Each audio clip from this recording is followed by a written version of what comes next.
The air in the control room was distant, muffled sirens, then fading into a quiet, almost imperceptible hum. A subtle, low, ambient background track begins. The air in the control room was thick with a panicked static. Screens flickered, showing flashing alerts, urgent news feeds, and a rapidly escalating crisis map. Phones rang relentlessly, voices shouting out fragmented reports from multiple departments. A junior analyst, pale and trembling, stammered out a new, dire projection, his eyes darting frantically around the room. Most people were reacting in kind, voices rising, hands gesticulating, a palpable wave of fear washing over the command center. But then there was her. Seated at the head of the long conference table, her posture was remarkably still. Her gaze, rather than darting, was fixed on the largest screen, absorbing the data, processing the chaos without a ripple on her expression. She wasn't ignoring the pandemonium, she was observing it, like a still point in a turning world. When a sudden, sharp intake of breath swept through the room as a particularly grim piece of news flashed up, her eyes merely narrowed, a thoughtful, almost curious tilt to her head. No gasp, no exclamation, no visible surge of adrenaline, just a profound, almost unnerving calm. This isn't a scene from a Hollywood blockbuster, though it might feel like it. It's a glimpse into the heart of what true leadership can look like in the face of adversity, and it's a living testament to the ancient philosophy of Stoicism. When the world spins into chaos, when emotions run high, and panic threatens to engulf even the most experienced teams, a Stoic leader doesn't just cope. They lead with a profound, almost unsettling calm. They embody the very essence of being unflappable. What is it about this approach that allows for such remarkable composure? It begins with a fundamental Stoic principle, the understanding that while we cannot control external events, we always have control over our perceptions, judgments, and reactions to those events. In a crisis, this isn't just a philosophical nicety, it's a lifeline.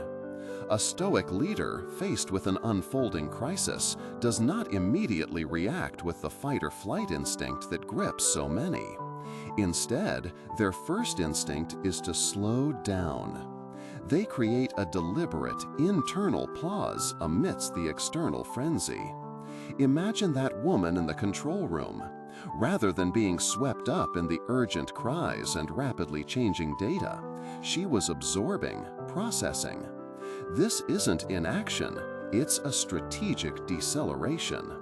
It's the conscious decision to step back, take a breath, and allow the initial waves of fear or anger to pass without letting them dictate the next move. This pause is crucial for the next step, to assess clearly. In the fog of crisis, facts often get distorted by emotion, rumor, and speculation. A Stoic leader is committed to seeing things as they truly are, stripped of the layers of fear and bias. They ask, what is within my control? What is outside it? This is the core of the Stoics' dichotomy of control. They focus their energy and attention solely on what they can influence, their own actions, decisions, and responses, rather than wasting precious mental or emotional resources on what they cannot, like the severity of the crisis itself or the unpredictable reactions of others.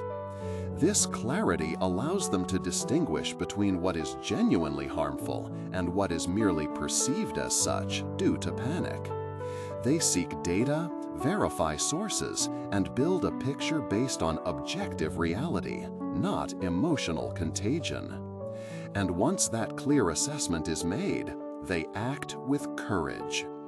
This courage isn't recklessness, it's a steadfast resolve rooted in reason and duty. Unshaken by public emotion or internal panic, a Stoic leader makes difficult decisions not based on popular opinion or the loudest voices, but on what is most rational, most virtuous, and most effective for the greater good. They understand that true courage often means standing firm when others falter, making unpopular but necessary choices, and accepting the potential for criticism, knowing they have acted with integrity and sound judgment. Consider again our leader in the control room. While others might have been paralyzed by fear or driven to rash decisions by public pressure, she would be evaluating options, weighing consequences, and preparing to act decisively, even if it meant charting a course that felt counterintuitive to the panicking crowd. Her actions would be a deliberate manifestation of her principles: to do what is right, to fulfill her duty, and to contribute to the solution regardless of the emotional turbulence around her. This capacity to remain unflappable is cultivated, not innate. It stems from the consistent practice of Stoic disciplines, the practice of negative visualization, contemplating worst-case scenarios not to dwell in fear, but to prepare the mind, the practice of self-awareness, monitoring one's own thoughts and emotional reactions, and the practice of journaling, reflecting on daily challenges and how Stoic principles could be better applied. These are the bricks and mortar of the inner citadel, a metaphorical fortress of the mind that external events cannot breach. Leading with calm in crisis isn't about being emotionless or detached. It's about acknowledging emotions, but choosing not to be enslaved by them.